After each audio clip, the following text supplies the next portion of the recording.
Well, I'll just get started, and Ilse will appear before us like magic shortly, I'm sure. So, good afternoon. There you are.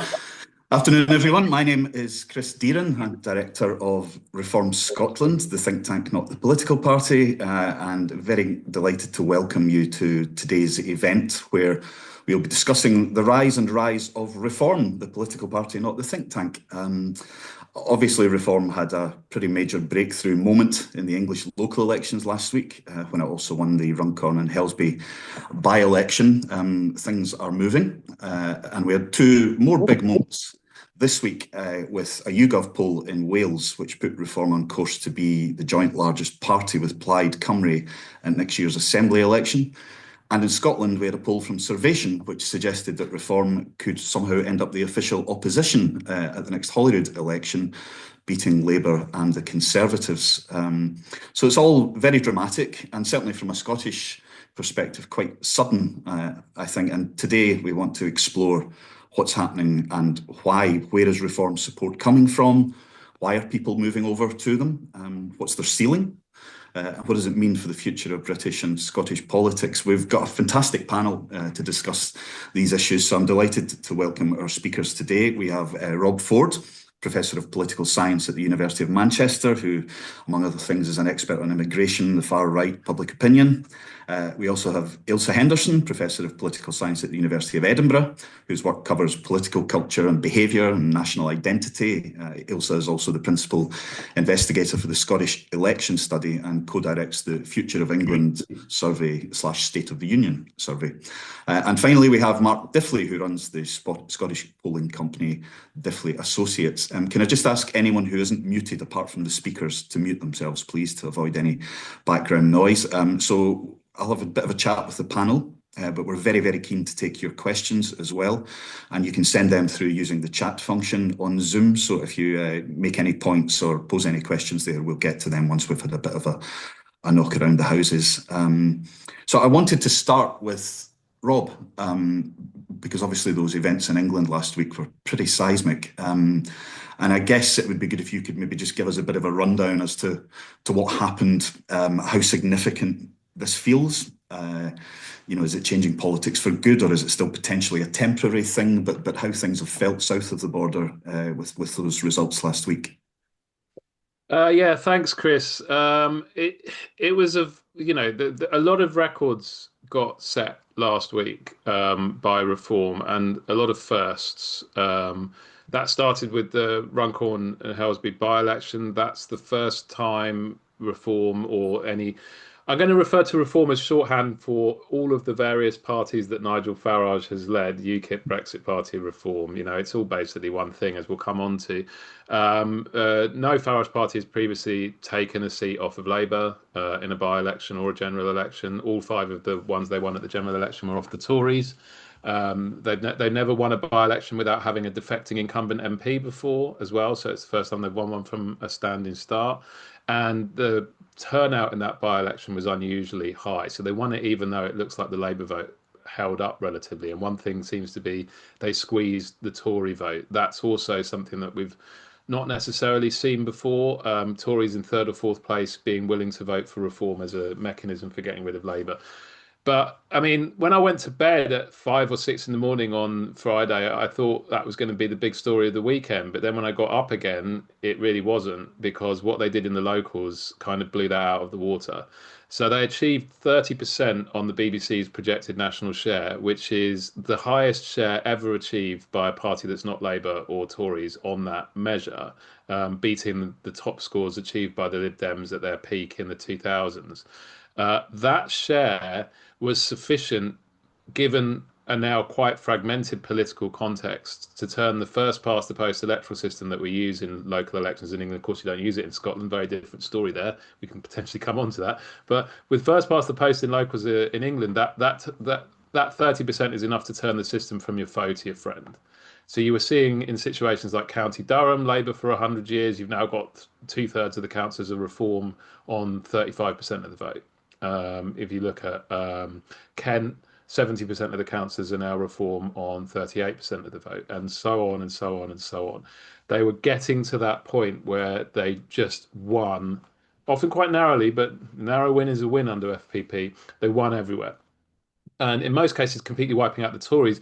But that was only because the Tories were most exposed. If you look at the loss rates amongst incumbents, Labour were losing two-thirds of their councillors that were up, and the Tories were losing 70% or so of the councillors that were up. So they were both losing at similar rates. It's just that Labour was this time less exposed. Of course, next year, with both devolved elections and English local elections in more Labour-heavy terrain, it's going to be a very, very different story. But that was definitely the third and final point. You know, the polling showing Reform as potentially the largest party in a fragmented system looks accurate at this point. Yes, local elections are lower turnout. Yes, that definitely inflates their vote share. But on the other hand, a new party like Reform often underperforms organisationally. That pulls things in the other direction. The polls that were done on the combined authority mayoralties were more or less in the right space. They picked the right winner in the two that Reform won and so on. So at this point, we can't say that this is a kind of polling phantom. This is real. They have got enough support to win and win consistently in a fragmented context. And then final point, well, who should be most worried about that? Although we are obviously seeing an awful lot of discourse from the Labour government about, oh my God, Reform's coming to eat our lunch. Well, maybe they will eventually, but before they eat Labour's lunch, they're going to eat the Tories' breakfast, lunch, and dinner. I mean, these results would be, if repeated in a general election, would be an existential crisis for Reform. There was a party called Reform in Canada in 1993 that completely wiped out the incumbent Conservative Party. Elsa's smiling. I think she knows this story.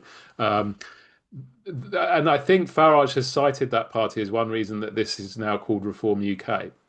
These are the kinds of results that look like that kind of replacement on the right may well be coming. And you make the point that they've reached a sort of critical mass where the system becomes their friend rather than their foe. I guess we've tended to see in the past insurgent parties or new parties have been defeated by the system. The distribution of their vote hasn't been efficient enough really to win constituencies at scale where they can make a proper breakthrough. Why is that happening with Reform? Is that it's just that the distribution now has reached this critical mass in enough constituencies, enough council wards that they're just winning? I think two factors really. They've improved on both breadth and depth.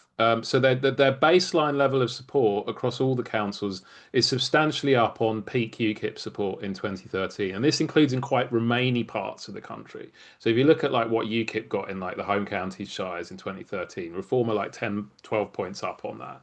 But secondly, in terms of depth, they are now like really completely hitting it out of the park in the most sort of socially conservative Leave voting parts of the country, the Lincolnshire, Staffordshire, Durham, places like this. You know, the wards that were coming in, you were seeing like 40, 50, 55% of the vote. Now, yes, this is on a 30% turnout, and the next 30% that turns out in general elections would probably not be as reformy. But when you get to those levels of support, when you've got a kind of heartland where your support is stronger, then that's the combination you want in order to win under first past the post. You want a high baseline level of support, 30% nationwide on the BBC projection, but you also want a heartland where you are quite clearly the biggest party, particularly in a fragmented field. And actually, that should be the third factor in here. Why can Reform win now when UKIP couldn't win 2013? Well, another factor is the bar for winning is lower, because you've got five-party politics everywhere. And, you know, Greens and Lib Dems taking like 5-7% may not seem like very much, coming fourth, fifth, or whatever, but it lowers the bar of victory. It makes it easier to win. Whereas before you might have had to get 40% to win, now you need 35% or 30% or even 25%. There was one ward in Cornwall that got one with 16%, I think. So those are the three things: breadth, depth, new heartland, and a lower bar for victory. You know, this is a scenario where you can start talking about, you know, triple digit Reform MPs next time, even if the polling, you know, just stays where it is right now. Yeah, that's amazing. Ilse, I wonder if you're able to talk to us a bit about where Reform support is coming from. Obviously, there was the Brexit era, but they've moved on from that.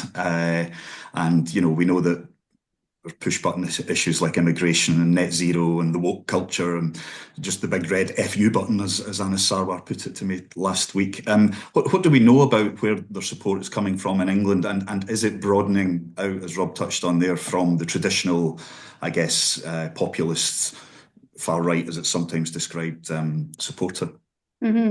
Yeah, it's a good question. And I mean, my answer is obviously informed by having spent more than a decade studying Englishness and English national identity. So my answer, perhaps predictably, kind of ties to that. So we know that the English electorate, the English identifying portion of the English electorate, so that portion of the electorate that says that they feel English rather than British, if forced to choose, would choose English national identity as the way to describe themselves.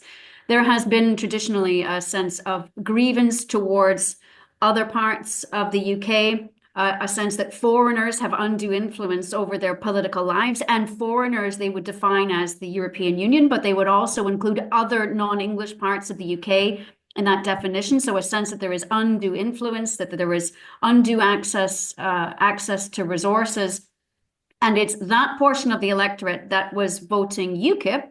You mentioned the Brexit era, but it's also overwhelmingly that portion of the electorate that is voting Reform. So if we look at the profile of people who say that they would vote Reform in the next UK general election, or have voted Reform in the most recent one, then we know that they are far more likely to describe themselves as English rather than British. They are far more likely to believe that England gets less than its fair share of resources, far more likely to believe that Scotland and Wales get far more access to resources than they should. We haven't quite moved on from Brexit, because although Reform voters are less likely to cite sorting out our relationship with the EU as one of the main problems that warrants attention, Labour voters are much more likely to mention that. They are the portion of the electorate that's much more likely to say that we haven't got Brexit right, that our relationship with the European Union is still too close.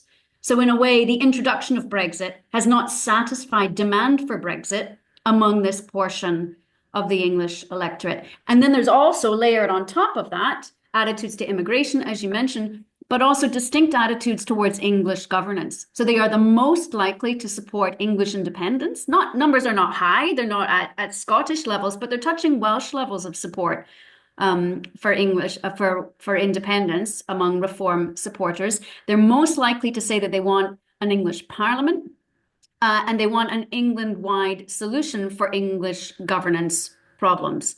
So what we have here is a portion of the electorate that feels that the union is not working well for them at the moment. They think that other people have more access to resources and influence than they have. And I think what you're tapping into there is a legitimate concern about the way English governance has reacted to the introduction of devolution in other parts of the UK. And the other thing we know, this is the last thing I'll mention, is that they are also the portion of the electorate that is most likely to describe themselves as angry or as frustrated or as fearful about British politics at the moment. So 80% describe themselves as angry about British politics, compared to numbers that are in the 20s, for example, if we're looking at Labour supporters. So they are a distinct portion of the electorate with distinct views about how the union should operate, how the economy should operate, how we should treat migrants, how many migrants we should accept. And I think it's not just Brexit, and it has moved on from there. Yeah, and maybe a follow-up question for either Ailsa or Rob or both, but those issues that are always mentioned in connection with reform, so immigration, net zero, woke, and a kind of none of the above protest vote. Most followers of political parties will have a tribal set of identities. You will have a certain view of how the NHS should be run, or what welfare should look like, or whatever what tax levels should be at, etc. Are the people that are supporting reform now similarly part of a tribe that will buy into all of these issues and the reform position on them, or is there more to it than that? Where does the protest vote and a kind of none of the above play when compared to immigration and net zero and woke and the rest? How do you divide the vote for reform up if it can be divided? Elsa, you want to go first? No, I'll go first then. It's a great question, Chris. I mean, actually, that was one of my first immediate thoughts on seeing the local election results. Is I recall a clip of David Butler from the 1979 general election broadcast talking about Liberal to National Front switches, and David Dimbleby was like, "What the hell is a Liberal to National Front switcher?" And he's like, "Well, David, some people are just against stuff. They're not for anything, and they just want to register their unhappiness with the status quo." And I think we are, and all the polling shows it, at a moment where people are deeply disappointed in the Westminster incumbent government, but haven't yet forgotten or forgiven all the sins of the government they just chucked out as well. And that's a very propitious environment for a party like Reform. So I think one of the $1 million questions is what portion of this current reform support is essentially anti-everything, protest voting, the big red button, as you were talking about with regards to NSO and so on. I'm sure it's some of it. However, and I'm sure Elsa will say more on this as well, there is a coherence to a large section of the reform vote, which can be traced all the way back to the early UKIP years, but it is a coherence on one of what we might call the sort of two fault lines of politics today, the two dimensions of division. You've got an economic dividing line in terms of free markets versus the state, redistribution versus letting people keep their money, etc., etc. And then you've got a social values divide, which is nowadays you're talking about things like woke, but it's also immigration, national identity, attitudes to social change more generally. Reform are very coherent on that second dimension. They are the people who, like William F. Buckley, want to stand athwart history and yell stop. They don't want immigration. They don't want social change. They want to go back to traditional values. They believe in traditional identities and all this kind of stuff. And you plug in any of those kind of measures into your little statistical model and it'll come out as a strong predictor of being a reform voter. So they are very coherent in that space, but they're very incoherent in the other space in terms of economic values. There was a really nice report recently done on the reform curious amongst Labour voters, who obviously like of considerable interest to the governing party at the moment, and they tend to be quite left-wing on public sector stuff. They basically want the public sector to work better and they want to spend more money on it, whereas the core reform voters are the opposite. They're often quite free markety. And you also see this in terms of the reform activists and politicians. They tend to be often quite Thatcherite Tories of origin, whereas the average reform voter is often, they're often people who are like, I wish the state would work, but I don't think it does. So they would be in favour of spending more money on the state if they thought it would work. But they're definitely not ideologically small state or anything like that, which actually puts them at odds with the politicians that they're electing. So this is one of the interesting questions for reform going forward. Now they're a big player. Now they're potentially going to be talked about as, a party of opposition, a potential party of government.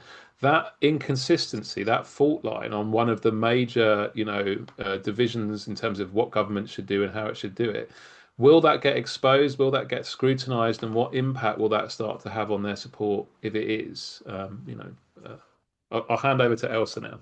Yeah, Elsa, just before you come in, it is interesting, this dynamic, the sort of two different types, if you like, of reform voter. There's probably more than that, but the sense that Farage and his team have, in certain areas, kept things a bit vague. And maybe, on policies, I think we all know that, as I say, the push button issues, but on lots of other things, it's not entirely clear what they've stood for. We're maybe seeing a bit more definition now that they're coming through to run things and have more elected representatives. Does it make sense for Farage to continue with, keeping those sides together by just keeping things as vague as he can? And can he sustain that over any prolonged period of time, given the scrutiny they'll now be under? It absolutely does. And I think in the case of Farage himself, he absolutely can. I mean, one of the things, this is a nice venue actually for making this comparison, to just be a bit provocative. I like to say that Farage, possibly the politician who has the most in common in terms of their, long apprenticeship in politics with Farage, is someone like Nicola Sturgeon.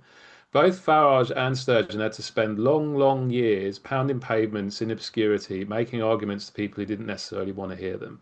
It's made them very effective, very polished, very persuasive, very good at like gut instinct sensing where they can and can't go, where they can be specific and where they can be vague. He's very good at all this kind of dodging and weaving stuff. So he'll be fine. He will keep bailing out of these discussions with, a cheeky grin and so on, and it'll be fine for him. The problem is it's no longer just a one-man band. I mean, they already lost an MP. It didn't even take them a year. And now they've got these hundreds and hundreds of councillors. They've got council leaders. You've got Andrea Jenkins as an elected mayor. You've got the Boxer guy as an elected mayor. So there were going to be other people spouting off, lots of them, and getting cameras in front of them in order to spout off. That becomes more difficult. My suspicion is what we will see is more people getting chucked out. That basically Farage will think, and not without reason, ultimately what people are voting for is me. They aren't voting for these other people. So if these people are becoming a liability, off they go. No one is as important for this as the driver of the bus, which is Farage. So here you go. Here's a prediction. It was a dangerous business to make predictions in politics, but my prediction is we will be seeing quite a few of these councillors and maybe even some higher profile figures getting chucked out before we get to the next year's local and devolved elections. Well, that would certainly seem to chime with the history of the movement, whether it was in the European Parliament or whatever, punches being thrown and the rest of it. It's a tetchy bunch. Ailsa, sorry, do you want to come in? Yeah, I mean, the notion that you might have variation across different dimensions on which parties are competing is obviously a familiar one. If you've got new parties, emerging parties, they are often more coherent on one dimension than they are on the other. And the same, in fact, could easily be said about the SNP in the early days as well. And I think it works for a while, and playing down the differences on different dimensions and focusing on the one in which there is greater agreement does work for a time. But Rob had mentioned the Canadian experience. You can perhaps hear from my accent, that is where I'm from originally. But I think there's a lesson there, not just in terms of the Canadian Reform Party and its merger with the Conservative Party and the fact that there now is no Reform Party, and we're back to talking about Conservatives.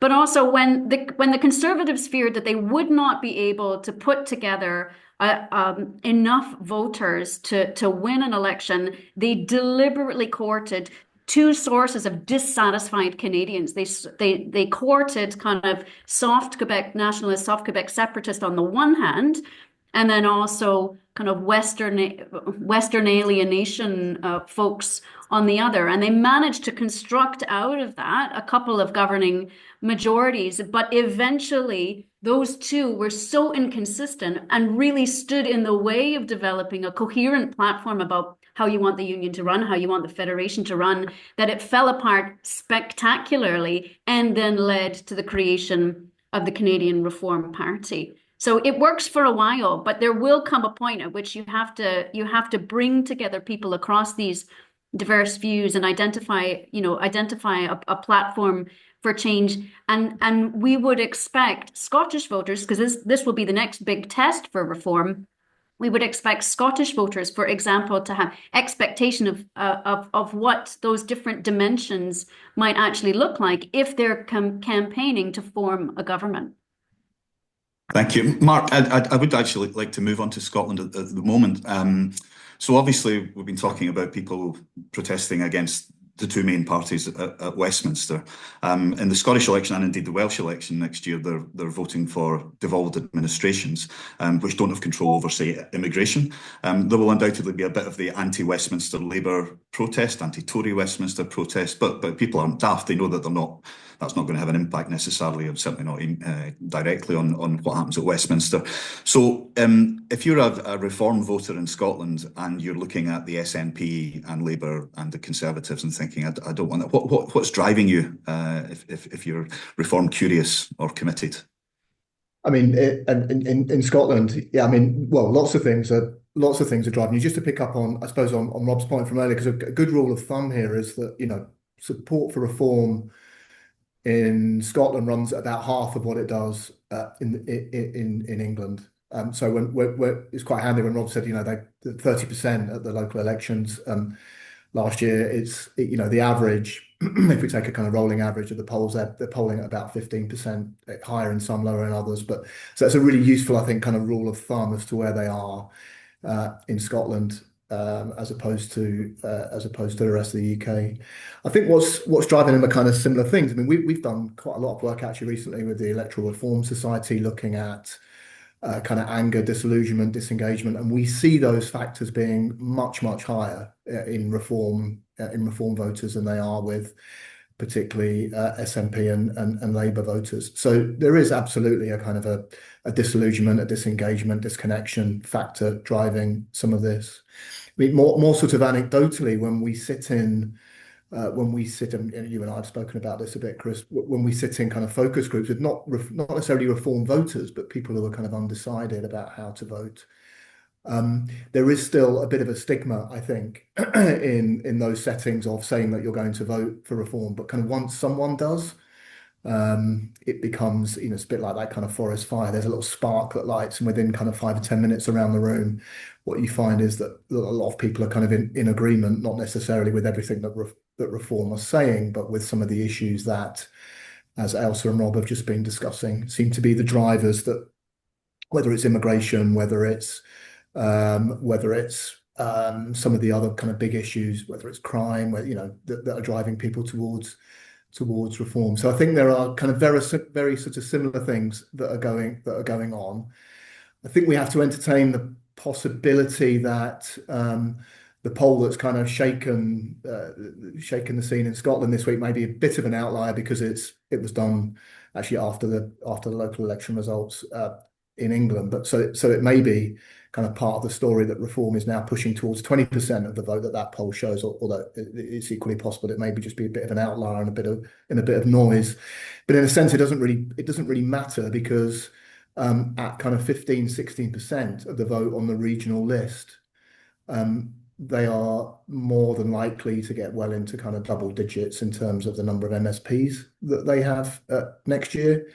If you look at the regional list results from 2021, 13, 14, 50% in many of the regions of Scotland is enough to get you 2 MSPs. If you look at how the reform vote is split between regions, it's not identical, nor would you expect it to be, but it's anywhere between kind of 13, 14% in places like the Highlands and Islands, up to kind of 25, 26% in other regions like the Northeast, where reform is more popular, the more kind of Brexity parts of Scotland. And the regional spread of the vote is such that it's quite possible that they would get 2 MSPs in each region. That's kind of 16 MSPs. And once we get to that level, Chris, I think kind of all bets are off, really. I mean, that's more than 10% of the MSP, of the total number of MSPs. I think it will absolutely change the kind of nature of our politics, the kind of context in which we do our politics. We're not used to, we basically are not used to it.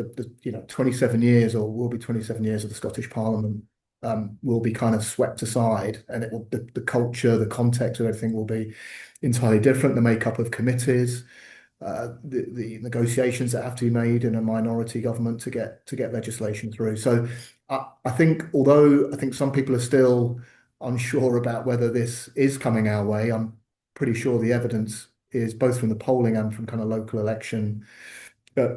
government by-elections, that it is something that we have to be really aware of, and that the potential for the change in a year's time is quite significant.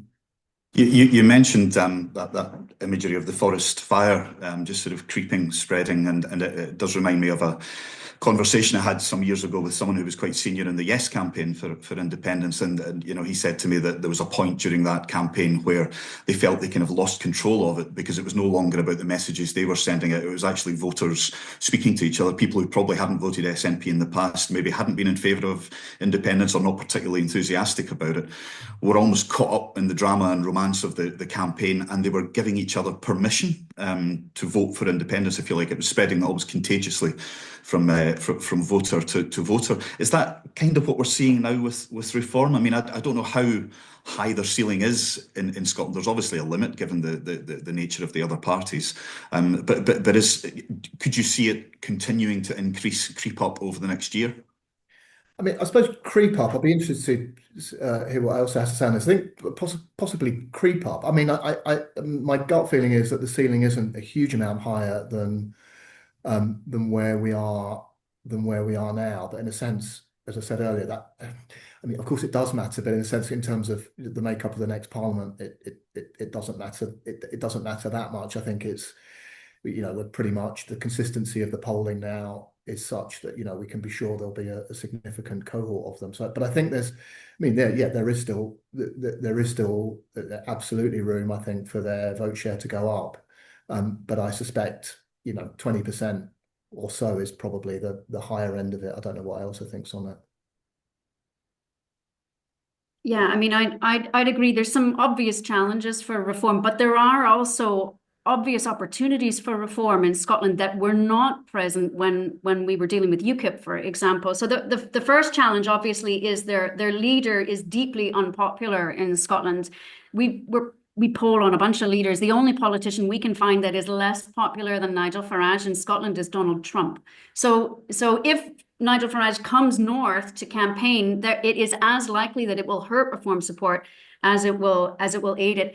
The other thing we know is we ask people how likely they are to vote for a particular party at the next election. Now, these are hypothetical questions. We're not in an election campaign at the moment. It's a 0 to 10 scale. But one thing we know in Scotland is that 2/3 of the Scottish electorate put reform at 0 on a 0 to 10 scale, that they will never vote for them. So that's obviously, Mark's talking about constraints. That's a serious constraint on support. And the other, of course, is that Scottish political culture tells itself a story about how Scotland is a centre-left polity. Now, that part of that is a myth, and that leads to one of the opportunities there. Scotland is effectively an electorate who, if you are polling on attitudes, Scottish attitudes on many issues of policy are not markedly different from English attitudes, but we tell ourselves that we're a very different type of polity. It is also a polity that is small c conservative, but also tells itself it hates its large C conservative party. So there is space in the political spectrum for a right-wing option that is not called the Conservative Party in Scotland. So that's an opportunity there. The other is that years of the SNP telling us that the status quo is terrible means that messages about the status quo is terrible. We were kind of preconditioned to be supportive of those kinds of messages. And that takes me to the changes in context.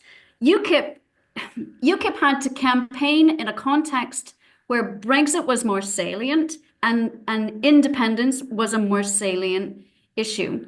And so they were out of step with majority Scottish opinion on Brexit, and also openly hostile to desire for constitutional change in Scotland. So decreased salience for independence and decreased salience for Brexit means that there's a little bit more room for manoeuvring and room for growth and reform support than there was for UKIP support. And the other is that message that reform has about the status quo is terrible. Not only have we been preconditioned to kind of receive that in Scotland, but that message is also more credible post-COVID, post-trust budget, post-cost of living crisis than was the case when UKIP was campaigning for Scottish votes. So I think there is a ceiling and there are obvious challenges. But for a canny operator and a canny party, there are also opportunities for reform in Scotland. Yeah, I agree. I think the leadership thing, Chris, is really interesting because they don't have a leader. They don't have a leader in Scotland, and it certainly isn't constraining them currently in terms of how they're doing. So whether they actually do appoint a leader or elect a leader or whatever between now and next year, I think is quite interesting. And the other, of course, just very briefly, is, I mean, as Elsa's pointed out, I mean, there are kind of 1 in 5 of people in Scotland who would like the Scottish Parliament abolished, right, and would like to go back to the pre-1999 arrangements. Now, we don't know what Reform is going to say about that. I don't think they're going to stand on a platform of abolishing the Scottish Parliament. Probably more like kind of maybe making it more efficient, or changing it in some kind of Doge typey way. But I mean, there absolutely is a constituency out there for that type of reform, and I think we sort of need to be aware of and awake to that, I think. And Rob, when we're talking about the ceiling in Scotland, obviously reform have been much more progress in England. How would you judge the ceiling at an English level? What are they going to bump up against? Do they have more space to grow down south than we've seen so far? And what would the obstacles be in their way at a Westminster level? Well, I mean, a number of the obstacles that Ailsa mentioned at the Scottish level also apply in England and Wales, but to a lesser extent. So there is a large chunk of the English or Welsh electorates who would say, I'll never vote reform, who would rate Farage 0 out of 10, and so on. They are the most polarizing party in that respect. But there's a larger chunk on basically any question that find them potentially attractive. So there's a larger chunk of reform curious voters. I mean, on the ceiling point, one thing to bear in mind with these local elections where we saw them on 30% is that they are 30% turnout elections.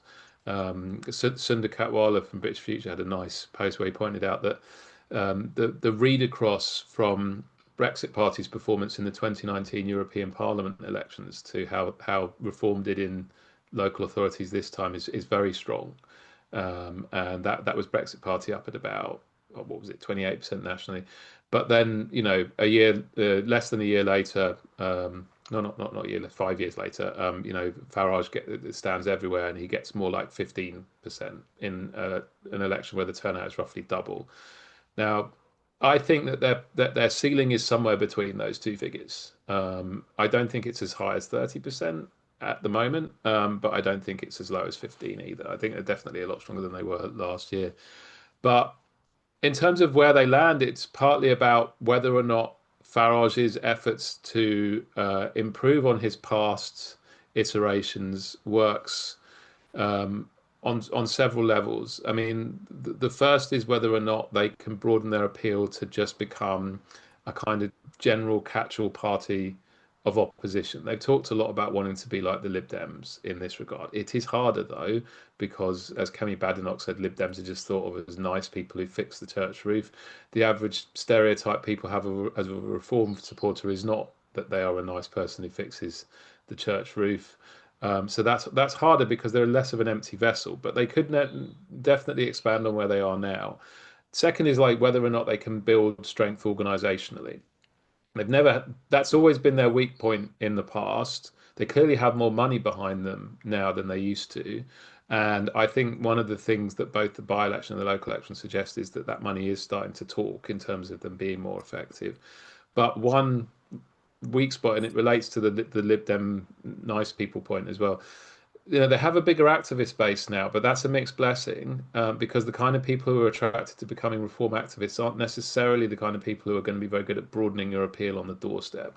They attract people who are, quite often quite extreme. It's often been quite a problem for them. So that's going to be a challenge for them.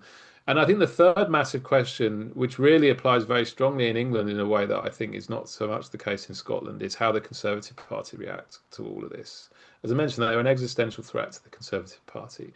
They've profited in the past 3 years from a Conservative Party whose consistent message, Sunak and Badenoch both, has been Nigel Farage is right, but don't vote for him. It hasn't worked for them. I don't think it will work for them. And I think at some point it's going to dawn on them that it's not working for them. I wouldn't be at all surprised if we see a new Conservative leader before we get to the end of this Parliament. And one interesting question is, well, it's long been the sort of rule of thumb with Tory leadership elections that whoever is the more right-wing one in the final two gets the crown. But much of the Tories' most right-wing membership, they're all going to Reform. So the membership that's left, it's kind of like how everyone was taken by surprise in 2020 when Starmer won so easily.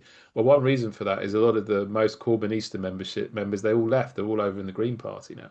So it may be that the Tory membership is rather more moderate than people imagine, and that a leadership contest may produce a different outcome. And if Reform are fighting a centre-right party that is more effective at distinguishing itself from Reform, at saying, here's why Reform is bad, here's why we're not Reform, here's what we do differently, it becomes a very different dynamic to the one that they have right now. I mean, in a contest between Nigel Farage and a Nigel Farage cheerleader, Farage wins every day of the week, but that may not be the contest that we're in a couple of years. And you know, we know that Reform has been characterised as being populist, far right, pro-Trump, these things which appeal to some and put others off. But it's definitely the case that Farage is changing the sort of the approach of Reform. So, for example, he started supporting nationalisation of utilities, definitely becoming more ideologically fluid and a bit less Thatcherite, perhaps, as they might have been seen in the past. Is there a sense then about where Reform is heading? And Ailsa, I'd be interested to hear from you on this. Is the prospect that Reform could be, in a sense, normalised, that it could join the mainstream beyond simply the scale of its vote, but almost be defanged slightly in the eyes of maybe the broader electorate? You know, they now have mayoralties, Westminster seats, they control councils, they'll have MSPs and members of the Welsh Assembly next year. You know, there comes a point where, as they're delineating what it is they stand for beyond the headlines, if Farage is as smart as he seems to be at times, that he can defang the party a little bit and broaden its appeal? I think that's a possibility. I mean, I think one other thing that's worth mentioning is that what we know about possible Reform candidates is that a lot of them have political experience, have elected experience as Conservative councillors. So that's if you're thinking of defanging and bringing a party into the mainstream, well, it does help if rather a large number of your candidates have previous electoral experience for a party that everyone is aware of. I do think, I mean, Mark mentioned the abolition point. I think that is a further limit on support in Scotland. But one thing I think is worth noting is that if we're looking at different party supporters and how they feel about the potential of voting for other parties they haven't really backed before, we often see in Scotland like the narcissism of minor difference. So if you look at the propensity to vote figures for Labour supporters and SNP supporters, they are often least supportive of each other, even though we know that great swathes of policy are actually quite similar between those two parties. But you see something very different if you look at Conservatives and Reform, which is all the more interesting given the fact that we think so many of their candidates are going to be former Conservative councillors. Conservative supporters are actually quite favourable. They give high propensity to vote scores for Reform. You might call them Reform curious. Reform supporters have the opposite view of the Conservative Party. It's a bit like that Labour SNP relationship. They are far less favourable about the Conservative Party than the Conservative supporters are about the Reform Party. So there's an asymmetry there in terms of relations, and I think that also is going to become relevant as we move into 2026. Okay, I'm going to move on to questions from the audience in a sec. I've just got one really last question for Mark. John Swinney held a summit recently, an anti-reform summit, however it was badged. You know, he has spoken very eloquently against what he sees as the reform agenda. However, there is the argument that actually this suits him down to the ground ahead of next year. The unionist vote is being divided. Labour have fallen away back, although the SNP haven't exactly climbed back to their height. They are holding on to their vote now, and it looks like that will be enough to make them the largest party. So how does this all play out for the SNP, do you think?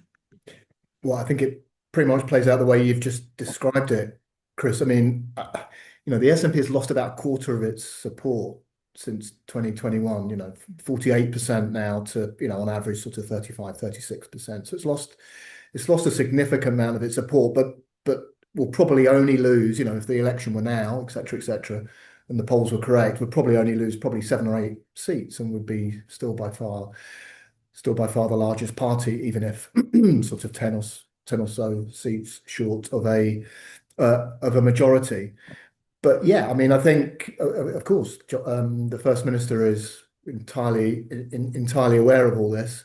Reform, just like in England, reform support is coming pretty much entirely from a mixture of Labour and Conservative voters. Still more Conservative voters than Labour in Scotland, and hardly any at all coming from the SNP. So if you look at kind of constitutional preferences now on the no side or the unionist side, Reform is now the most popular party. It polls ahead of both the Tories and Labour in terms of that cohort, that kind of cohort of the population. So yeah, this absolutely entirely benefits the SNP. There is very little kind of downside, I think, as far as they're concerned. Okay, thanks for that. So let's take some questions. David Lonsdale. David, do you want to ask your question? Thanks, Chris. Yes, it was really around so David Lonsdale, Scottish Retail Consortium. So you can imagine the locus is very much about the economy, business, fiscal policy, and what all of this means, if anything, for those policy areas across the UK. And I've seen a number of articles about how Reform UK are pivoting towards a more interventionist economic agenda. I don't know what they're necessarily pivoting from in that context, but I've seen a few of those articles in order to obviously win and tap into, if you like, in an English context, more Labour supporters and bring them onto their side. But I'm particularly interested what it all means for the economy, tax, fiscal, regulatory approach. Just take that. I can give it a first go if you like. I mean, I think the short answer is it probably adds a lot to a thing that we probably got more than enough of on our plate already, which is uncertainty. So the problem you're going to see with Reform is that they don't have a coherent economic agenda. If you want to entertain yourself for half an hour, you can look up what the IFS had to say about last year's Reform contract with the people in terms of their manifesto. It's fair to say Paul Johnson was not impressed. They are not particularly interested in fiscal coherence. They're not particularly interested in coherence, full stop. They are opportunists. And the reason that adds to uncertainty is because the economy, the markets, big players will all recognize, if they're polling like they are now in the next couple of years, that they are potentially going to be big players in legislative institutions. They could be big players in both the Scottish and Welsh legislative institutions next year. And the fact that it isn't really clear what they want from one day to the next, or it isn't really clear exactly what you can buy them off with in a bargaining process, makes things very highly uncertain. So you mentioned that they've said interventionist things. Well, yes, but they've also said Thatcherite things. They say things like, we want to eliminate taxes for everybody who earns less than £15,000, but also we want to nationalise a bunch of stuff. And the money doesn't drop out of the sky for those things. So at some point they're going to have to pick a lane, and it's not really clear which lane they're going to pick. So I think they will have an economic impact, but the economic impact will operate through the uncertainty about both what it is that they actually want to do and how the other parties respond to them, and the uncertainties about what role they'll actually play in legislative institutions. You've got like 100 Reform MPs, and you've got enough Tory MPs to make Tories plus Reform a working majority, which isn't where we are in the polls right now. I should make clear, but it's a possible future scenario. Then it becomes a really interesting question: what exactly does a Tory government propped up by Reform do? What is its agenda? And I think the honest answer is nobody knows right now. So, and that's a problem economically. Yeah. Okay. Ellie has a question saying, is there a Reform leader emerging in Scotland, or will it be Farage doing most of the campaigning next year? And there is an issue there. Also, you pointed out that Farage is, the least popular other than Trump. They don't have a figurehead in Scotland. There's the young Glasgow councillor who's been doing a bit of that. But how do they actually go about campaigning? Obviously not in constituency level, but on the national level, in the media, etc. Do they have to rely on the sort of charisma of Farage, such as it is, or do they have to identify someone in Scotland that can speak with a Scottish accent, or at the very least be based in Scotland and speak with some authority about the issues? Mm-hmm. Yeah, I mean, I think it's particularly important to have someone who plans on campaigning for a seat in Scotland to be seen as your Scottish leader, particularly if we keep in mind everything I was saying at the very beginning about how it is in England, it is a very English party. It's got a very particular understanding of British history and Britain's future in the world and English grievance. So given all of that, it is important to develop a distinctive voice. I mean, Farage is unpopular in Scotland, but it also means that we have low levels of don't knows when we ask about him. And so we have to balance that against, sometimes we have slightly more favorable or much more favorable evaluations for other party leaders, but who have levels of don't knows that are double, triple the number of don't knows that we have for Nigel Farage. So you could find a leader who was slightly viewed more favorably, but who if you know about the person, but you have a situation where most of the electorate has no idea who that person is, and it's hard to know which is the better situation to be in. Yeah, and Mark, go on, sorry. So, I mean, just the point on the leaders, I suppose. I mean, yeah, he is unpopular in an era when pretty much all the leaders are unpopular to one extent or other. You know, the days of, you know, sort of Nicola Sturgeon during COVID or Alex Salmond during the referendum and whatever, having sort of 50-60% approval ratings are across the board an absolute thing of the past. I think the context is pretty important. I think Thomas Kerr, who's the guy you were referring to earlier, who's their sort of de facto leader in the absence of anyone else. You know, fields all the kind of media as far as I can tell, pretty much at the moment. He's a pretty articulate young guy, but he's, you know, this is not about him, but when any of them are kind of pushed on policy, to Rob's point earlier, there is nothing there. It is a blank sheet, and they're not making a virtue of it, but they are actually saying we don't know yet. We don't know what our policy platform is yet, and here we are, less than a year away from the election, and I think that, you know, that will be increasingly tricky as we get closer. There's another test before then, which is the Hamilton by-election for Holyrood that's coming up. The SNP seem confident they'll keep it. Labour tell me that they think they'll win it. Reform, obviously, it's the first kind of by-election MSP related test for them. Have you picked up anything, Mark, about that constituency or how voters are feeling? Any sort of estimates about how it's likely to turn out? Well, I mean, I think you know, if I was to go to the betting shops now, I think probably the SNP will win. I mean, they've got a pretty decent majority. They've got the context in which the by-election is happening, and certainly when you know, we've been out there a couple of times, sort of focus grouping out, that the kind of Scunner factor, I think, as Rob called it earlier, with the Labour government at the moment, is pretty off the scale, kind of anecdotally, focus group wise, and so all these factors, I think, play into the SNP's favour, and of course the fact that, you know, any votes that Reform do pick up there will be, as we were talking about earlier, from the Labour and Tory side. So I think I would feel more confident going into it if I was the SNP, to be perfectly honest. Yeah, okay. Now I only know this person as John's iPad. But John, you say that the SNP were deemed more managerially competent when they were a minority government, and the wheels came off when the electoral system gave them a majority.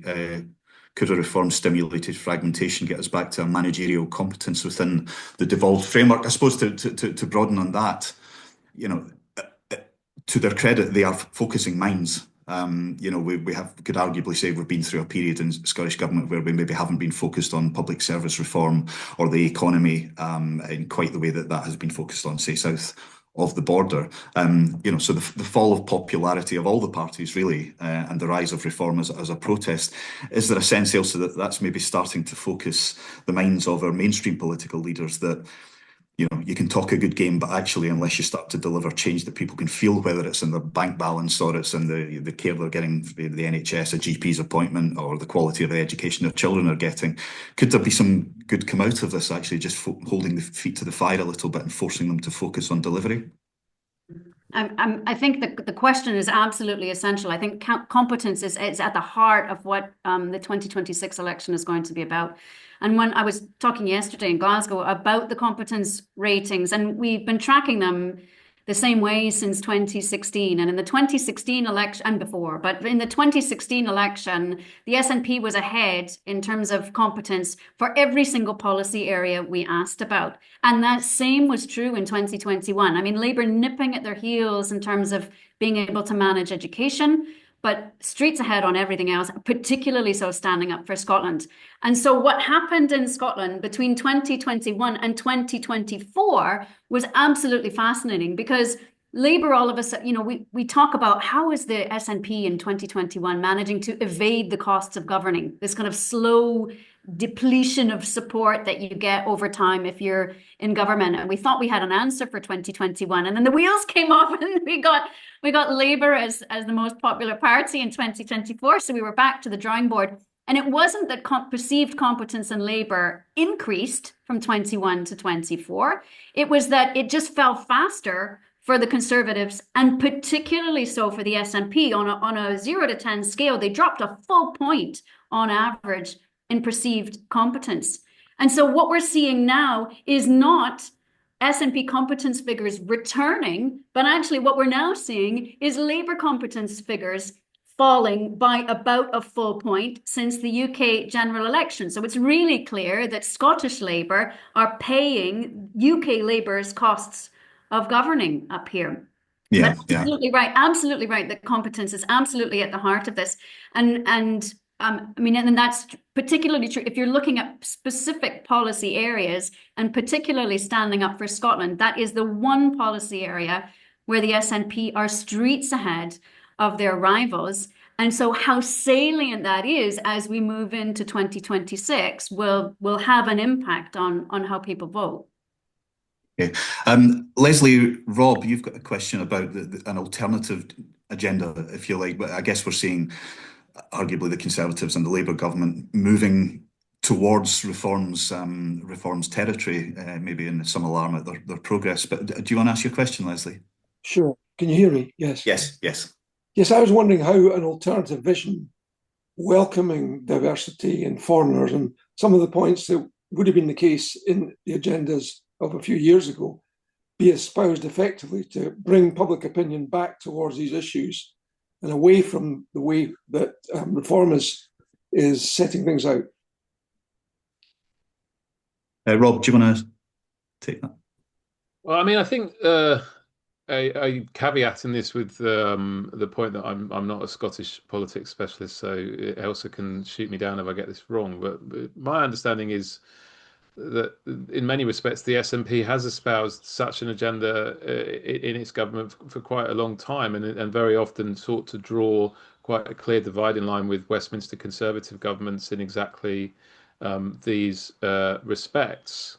I think in terms of a Labour government at Westminster doing it, I wouldn't hold your breath, because they still consider more socially conservative voters on these dimensions to be an important electorate to appeal to. So they're not going to, it seems, I mean, like, whether it would be wise is one question. I think that there's a case for it, but I don't think they're going to do it, not under this leadership. And then in terms of Scotland, I think we've seen that that has already been the approach of the long-established incumbent government. And I think the point I would make is this won't dent Reform's appeal at all, because Reform's appeal is to a segment of the electorate which is substantial. It's not a majority, but it is substantial in both England and Scotland, that just doesn't agree with any of that. And so propounding that agenda may be an important way of fighting Reform in terms of mobilising your own side.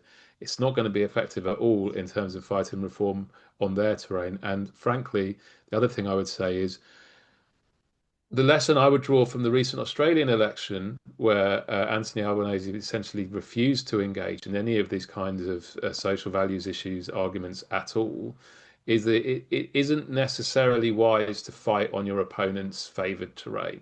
Maybe it's better to keep the arguments about things like competence, economics, the cost of living, because these are arguments you can win across a broader spectrum of the electorate than you can easily win these more divisive arguments on issues like identity and diversity. Okay. Elsa, do you want to say anything about that just before we finish? I mean, I wouldn't shoot any of that down. I would say, I mean, I think there's a diversity of opinion, and I think it's also really healthy if that diversity of opinion is reflected in your legislature. You know, Russell Finley talks about the cozy center-left consensus that's in Holyrood. He is absolutely right. You know, we do need to make sure that our elected representatives are broadly reflective of the diversity of opinion that exists. And I think in telling ourselves constantly that we are not England, we have convinced ourselves of something that isn't necessarily true and has led to the silencing of certain views within the electorate. And I think it's not just a good in itself, a normative good, that your elections work in such a way that they reflect the diversity of opinion. But I think we also know from the English case that if they are continually silenced, they surface in sometimes destructive ways. And it leads to knee-jerk reactions about things that you can introduce in an effort to solve these problems, when in fact they don't necessarily address the underlying concerns that people have. Okay. Well, we're pretty much out of time. I've just got one final question that just requires a one-word answer, really, from each of you. Start with you, Rob. Will Nigel Farage be Prime Minister? In 2029, no. But further along the line, watch this space. Yeah. Mark? No. Ailsa? I mean, someone reminded me yesterday he's the same age as Brad Pitt. He's younger than we think he is. He's got a lot of years to keep, trying. So, watch. I won't nail my colours to the mast, but I wouldn't rule it out. So watch this space, as Rob says. Look, the Reform story is fascinating, whatever your view of the party, and it has really put some life into our politics. And certainly as a commentator, columnist, I find I'm writing about them quite a lot at the moment. They have livened things up, certainly. So we will be returning to the issue. Undoubtedly, there's a lot more in this story over the coming year and after that. So do just keep an eye on your inbox and sign up for our mailing list, and you'll see other things that we're going to be doing in future. But I will need to end it there because we're just a bit over time. But thanks again to Rob Ford, Ailsa Henderson and Mark Diffley for your really smart and enlightening comments. And thank you to all of you for joining us, and we hope to see you all soon.